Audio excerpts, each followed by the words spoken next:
Newsline with Faraz Shaukat Ali on TV1. Very good evening to you and a warm welcome to Newsline Zoom. Our guest this evening is Mr. Saliya Pieris, President's Counsel, and also former President of the Bar Association of Sri Lanka. We're delighted to have you on the program, Mr. Pieris. Good evening and welcome. Good evening. Thank you. Obviously, there are all sorts of concerns going around in terms of legalese, if you like, and also where there is this proposal from the government to introduce some legislation towards regulating rather than controlling the media. What are your thoughts? Are there any immediate concerns that you have about what is being proposed? Yes. As I see it, Faraz, I believe that this the initial draft which has been shared is something at a discussion stage.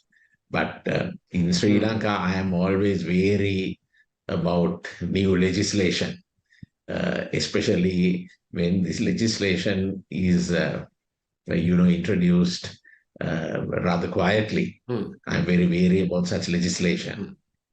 I have, when you look at the existing draft, I have several concerns.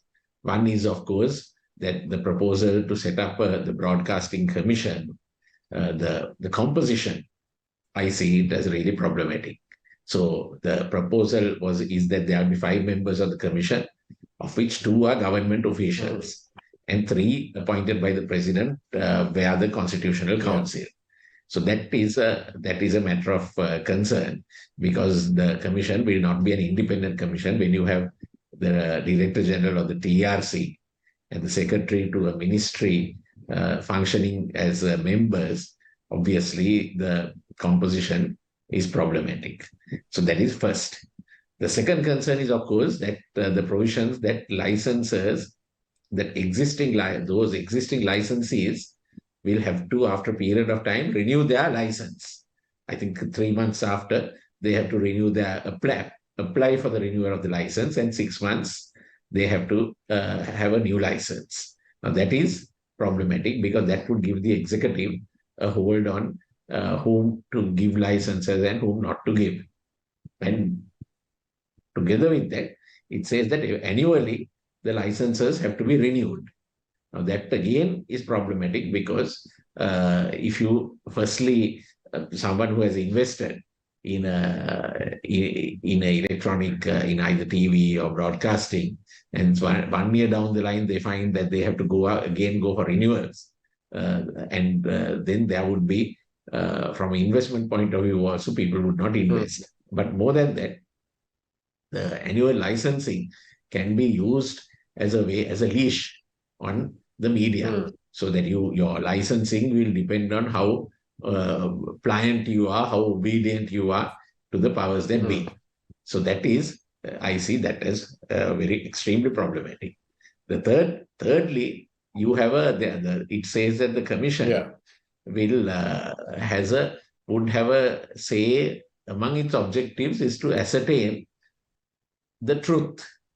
Now, the problem is, can we have a government-appointed commission, or for that matter, any other commission, to have a monopoly on the truth? Because we know that truth is sometimes not always as it appears to be. So, and there may be certain facts which are there. For instance, if you say that the earth is round, no one will dispute that. But in certain matters, it could be problematic. So, for instance, if there is corruption, there may be certain politicians who say there is no corruption, or is a particular deal corrupt. Certain politicians might say that is not so, that is not the truth. But we don't want a government authority regulating the truth. And that will stifle the freedom of expression. That is extremely problematic. Now, in 1997, for us, there was a broadcasting authority bill which came up for determination by the Supreme Court, having similar provisions. In the Supreme Court, Justice Amarasinghe and the former Chief Justice, the then Chief Justice G.P.S.D. Silva were on the bench, and they said that this violates the freedom, several freedoms, but also the freedom of thought. So in my view, this broadcasting, this sort of commission bill has to be looked at carefully, and it should not be pushed through. The government should not be allowed to just push that through. Can we take? I mean, we look to India for many things, including financial assistance.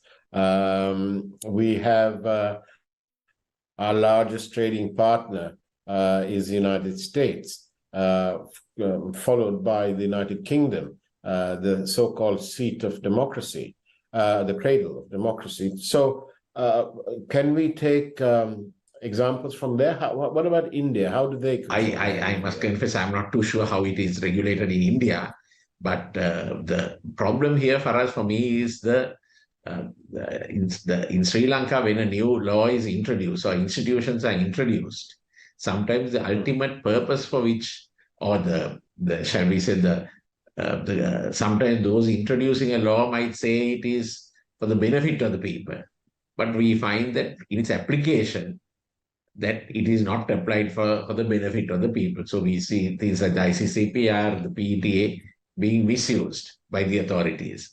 So I would be very wary about a bill which would try to curtail the media, especially in the current context in the country. Of course, in Britain, we have Ofcom.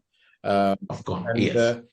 Although this is enacted through an act of parliament, the critical point here is that there is very strong rules on all public appointments. There are governance rules in connection with people who are appointed to serve the public, and that's very strong. It includes a declaration of your recent political activity, your asset and liabilities declaration, all your other interests. They have to all be declared beforehand. And then, for example, people might say, oh, well, we had Sir Lou Grade, who was a broadcasting legend, but he was then made the chairman of Ofcom. But all of Lord Grade's interests had to be declared before. So everybody knows what to expect, and they can make a conscious decision. And there is security of tenure. Not at the whim and fancy of a minister. So those are the safeguards. And would you agree that rather than controlling media, that there is perhaps a need for an independent regulatory body? In my view also, I do not say regulation is not necessary. You can have a regulatory body, but you must ensure that those appointed to that body are absolutely independent. Now, in this particular draft, there is a particular section which allows the minister to give directions to that body. So then again, that is problematic. Then, of course, our problem is even now, our institutions, some of the independent institutions are under siege. So you find that there were court orders issued in respect of elections, not complied with. At least 2 commissions, there have been pressure brought to bear by the executive. At least 2 commissions. So it is in that light that the question will arise whether this broadcasting commission, especially with its composition comprising 2 of the 5 being directly ex officio, being government officials, I think its independence would be questioned. And it is very likely that they will cave in. Today you find sometimes the secretaries to ministries cave in when the minister or the executive president brings pressure on them. So in that context, I doubt it very much whether this sort of body would be able to exercise the degree of independence which is required of a regulator. All I can say is that I suppose, and I'm just supposing here, that all of these will mean more work for those who sit at the Supreme Court of Justice in Sri Lanka. because I'm sure that they'll have more work. And but this is a easy way of getting into the next sort of subject matter, which is about the police and the judiciary. Recently I read a news item that a person committed suicide inside a police station or while being held in remand. I mean, really? How do you manage to do that? Then there are consistently, and I'm sorry to use that word consistently, but it is consistent. All too often, one is too much, but all too often, we have custodial deaths. I mean, that's incredible. I can't see how we can be a robust democracy and paying attention to the rule of law and so on when you have custodial deaths. And it's almost always, he died while trying to escape when he took us to some spot to gather evidence. Really? I mean, does this bother you? Of course. So recently, in fact, the Supreme Court, there was a judgment of Justice Aluvihara where they expressed their deep concern about custodial deaths. And in fact, they said they spoke of the loss of confidence in the police, and they directed the Inspector General of Police to issue guidelines. And consequent to that, the Inspector General of Police had issued guidelines when a person is in custody, he's being taken out, how it should be done. I see these custodial deaths in two ways. One, you have the custodial people who die in custody. Ostensibly, some, they say, have taken their own lives. Others, they are taken to search for weapons, and they are killed in what is called the so-called encounter killings. But there is a third category also. Occasionally you find people being killed in shootouts. And during the last few days, you can see that even at certain checkpoints, the police opening fire on people. Then there was an incident in the Gaul area where the police claimed that a person tried to throw a grenade at them, but the family and the village, in fact, the villagers protested, saying that this was not true. So these are the problem here, as I see it, is with the police have a serious problem relating to their independence, but also in relation to to police brutality. So when the custodial deaths is at the extreme, but also cases of torture. And that is where I think the leadership in the police matters. And unless we get that right, we will continue to have a police force where brutality has become routine and where custodial deaths occur. And how? So how can we address this situation? What needs to be done? Yeah, so I think we must, those who are involved in custodial deaths need to be prosecuted. Where there is evidence, they need to be prosecuted. We find there are very few prosecutions. Then, of course, secondly, it is the development of where the IGP has issued guidelines is positive, and we must hope that people will conform to the guidelines.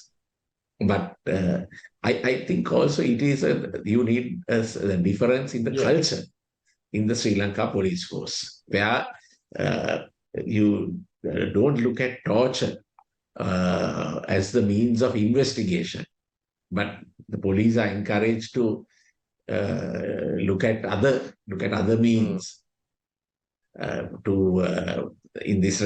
look at other means of investigation, use of modern technology. For instance, when our police carry out traps, there are very few. They hardly carry cameras when the police make arrest detection. So I think one way of avoiding brutality is also to require, that might be a bit of expensive option, but at least to require cameras to be taken. So body cameras. Body cameras so that way, yes. Yes. So then you will avoid the police inflicting torture and in extreme cases, killing the persons in their custody. Let's discuss this a little bit more, but it's now time to take a peek at this evening's headline news from the Primetime News team. We'll see you on the other side of the break. We are in conversation with Mr. Saliya Pieris, President's Counsel and the former President of the Bar Association of Sri Lanka, Mr. Saliya Pieris. We'll see you on the other side of the break. News First Newsline with Faraz Shaukat Ali on TV1.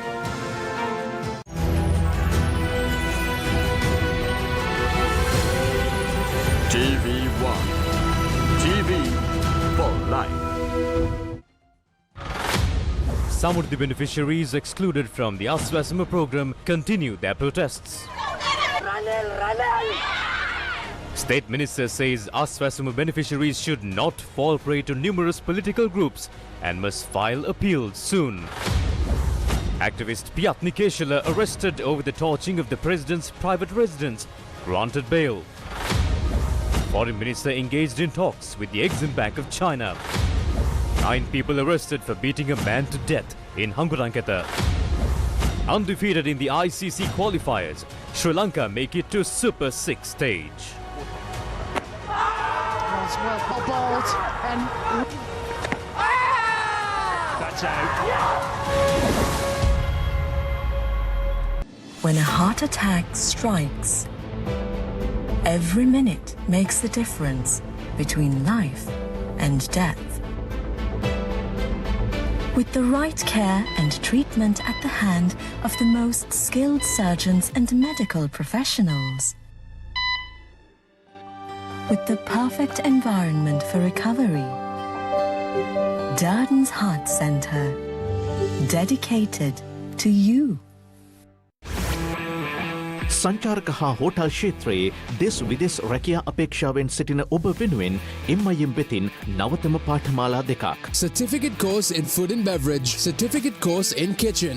මෙරට ප්‍රමුඛ පෙළේ hotel තුළ ප්‍රායෝගික පුහුණුව සමග සුපවේදය පිළිබඳ ඔබේ කුසලතා ඔප්නංවා ගැනීමට අවස්ථාව. Call 076-8822-707 now. Register via www.mim.lk. MIM Fox Faculty. When a heart attack strikes, every minute makes the difference between life and death. With the right care and treatment at the hand of the most skilled surgeons and medical professionals. With the perfect environment for recovery. Darden's Heart Center, dedicated to you.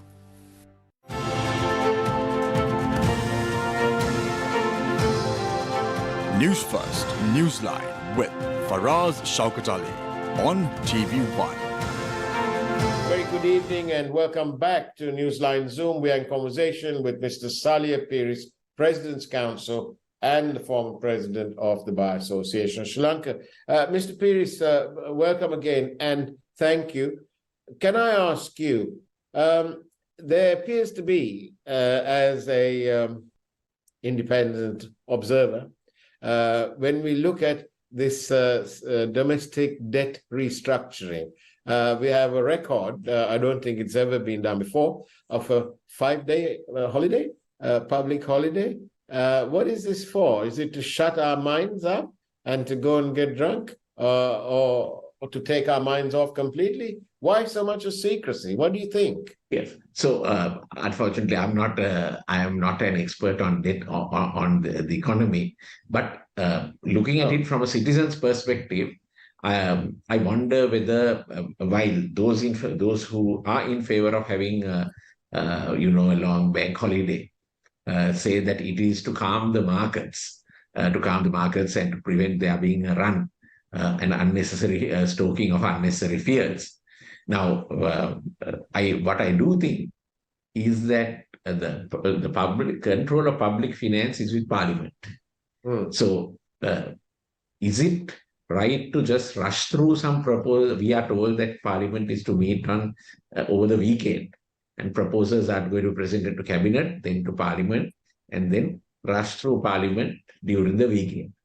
Now, I wonder whether that is the right approach, especially on something as important as debt restructuring, or they are now calling it debt optimization.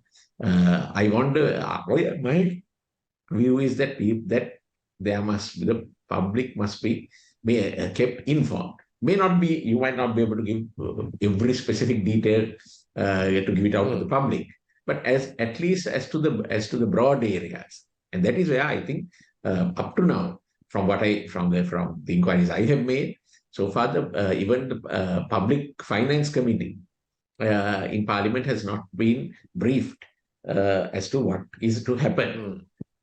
So all what we know is what you get from a SMS message saying that this is what will be planned. But what is the plan? What are its effects? Should you not allow the public for there to be a discussion so that perhaps experts in the field can present their views? Maybe an alternative view. We must not think that for everything there is only one prescription. It's not as if it is this prescription and that you have to take it and you have to keep quiet and sit down. But I think that there must be some space given to the public to discuss this, to understand.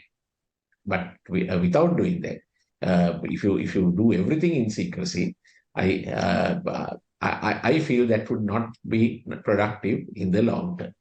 I mean, if we go by what our dear governor of the central bank, Dr. Pieris is saying, the way he says it, there really is no need for this 5-day holiday. Then, if it is as he says it, and I'm not doubting him, but he says that the interest rates on fixed deposits and so on are secure, and so on and so forth. So in that case, why so much of secrecy? Why this indecent rush to rush things through? It all sounds rather. My guest last night said about the broadcasting bill. He said it was a bit tricky or trickish. He said. I'm beginning to think that there's something a lot more than being trickish in this instance, and it conjures up images of a dark Victorian age when of sweatshops and so on, when our government of the day, especially whilst negotiating with the IMF, is resorting to this sort of skullduggery. Yes, so I do appreciate that there are two schools of thought on this. That there are, I think there are those who say that it is mainly done to calm the markets, so that that there won't be a run and to calm the markets. But the other side of it is when you do these things under a veil of secrecy, you will then definitely find other interested parties trying to make capital out of it and say that this is not the way to go, and they may try to stoke fears. So that is why in governance a degree of transparency is required, and the control of public finance is with Parliament. So my question is whether a meaningful control is given when you just rush a proposal through Parliament. And so I do believe that there must be some intimation to the public as to what is being done. Otherwise, what would happen? The experts say, well, this is the solution, you have to take it. But there may be counter views. There may be alternative ways of doing things. And I do not know whether the key opposition parties have been briefed on this. So far as, for instance, we know that historically, some of the international agreements, when they were signed, there was a tradition of the leader of the opposition also being consulted and kept in the loop, so that both the government and opposition are on the same page. So we do not know, but as in public, we do not know whether the leaders of the main opposition parties have been kept at least briefed, not just being told that there's going to be a meeting, but some greater detail being discussed with those main opposition parties in Parliament. But beyond that, also, I think you must, especially at a point when the public are questioning the role of parliamentarians.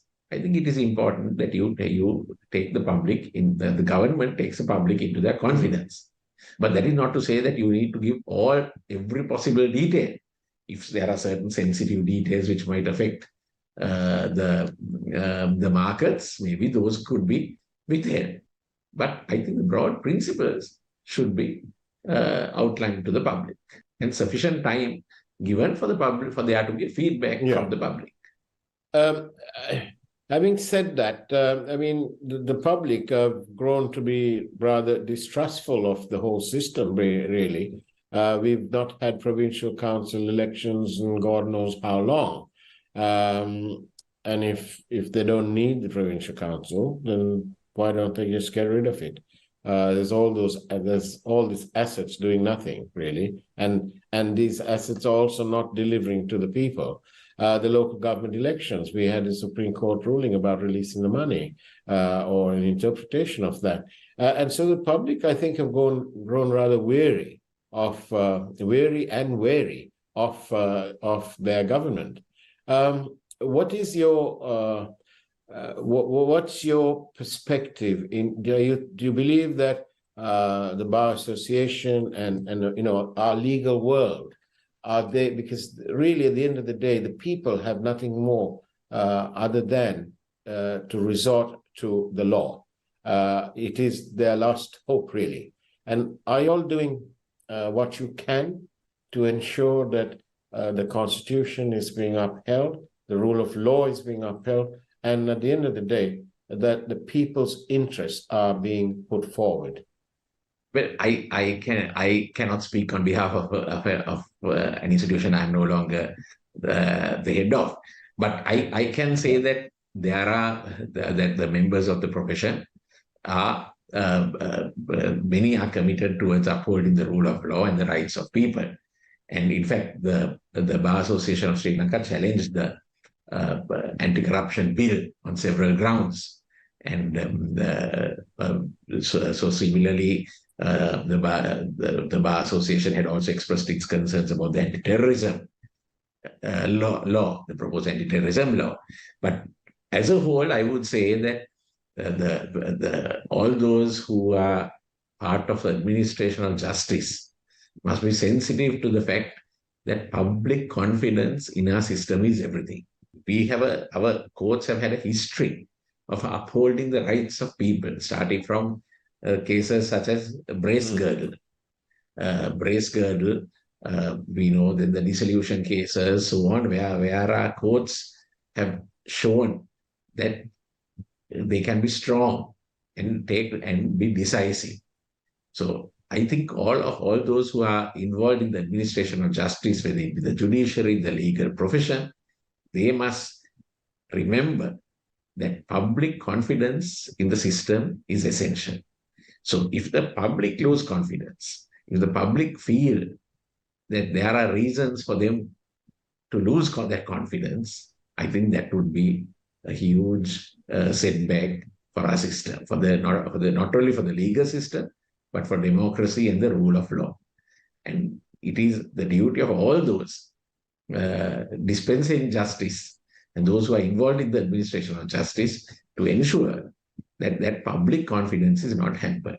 So if the public feel that certain people, that there is selective justice, that if the public feel that the courts do not secure their rights or are slow, then I think that could have a huge impact on the rule of law. And very quickly, unfortunately, we're running out of time, but what about the appointment of the Inspector General of Police? That's such an important position. Yes. So, of course, I think that is still, from what I know, there is still no news of what is happening.